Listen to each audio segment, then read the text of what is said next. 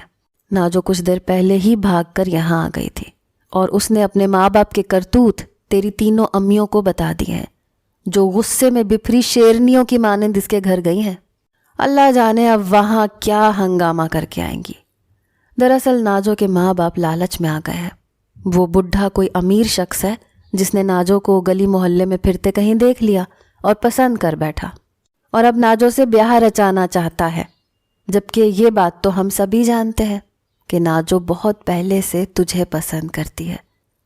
لیکن تو ناجو کو پسند کرتا ہے یا نہیں یہ نہ تو ناجو جانتی ہے اور نہ ہم، لیکن میں اور تیری تینوں امیاں یہ چاہتے ہیں کہ ناجو کی شادی تجھ سے کروا دی جائے۔ اس طرح اس کی اس بڈھے سے جان بھی چھوٹ جائے گی اور اس کے ماں باپ اس کو زبردستی یہاں سے لے جا بھی نہیں پائیں گے۔ ابا کی بات سن کر مجھے سکون آ گیا۔ کچھ ہی دیر میں میری تینوں امیاں بھی گھر میں مسکراتی ہوئی داخل ہوئیں۔ وہ اپنی کامیابی کا جشن منا رہی تھیں۔ انہوں نے ناجو کے ماں باپ کو اپنی تیز زبانوں سے اچھا سبق سکھایا تھا، جو اب ناجو کی شادی کو اس بڈھے سے نہ کرنے پر مان گئے تھے۔ وہ تینوں ایک دوسرے کے ہاتھ پر ہاتھ مارتی، کہے لگاتی ناجو کو بھی اپنی ہنسی میں شامل ہونے پر مجبور کر گئی تھی۔ میں حیران تھا کہ ساری زندگی ایک دوسرے سے لڑنے جھگڑنے اور ایک دوسرے کی جان کی دشمن بنی رہنے والی سوکنیں میری شادی ناجو سے کرنے پر کس قدر متفق اور خوش تھیں۔ پتر جب برتن ہونا گھر میں تو آپس میں ٹکراتے تو ہیں ہی، لیکن ساتھ رہنے سے محبت بھی پیدا ہو ہی جاتی ہے، اور تجھ سے تو ہم سب ہی محبت کرتے ہیں۔ ابا نے شاید میری حیرت بھانپ لی تھی۔ میں نے ناجو کے چہرے پر نظر ڈالی تو اس کا چہرہ خوشی سے دمک رہا تھا۔